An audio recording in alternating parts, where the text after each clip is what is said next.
International association of women police award जीतने वाली वाहिद मुसलमान खातून सोनिया शिमरोज को खैबर पख्तूनख्वा की तारीख में पहली मरतबा assistant inspector general of police AIG establishment तैनात कर दिया गया।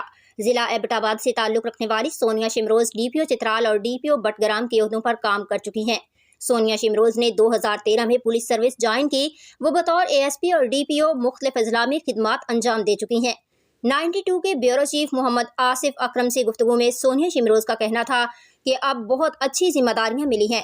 सूबे में खवातीन ऑफिसर्स को मर्द ऑफिसर्स के मुकाबले बराबर के हकूक दिए जा रहे हैं।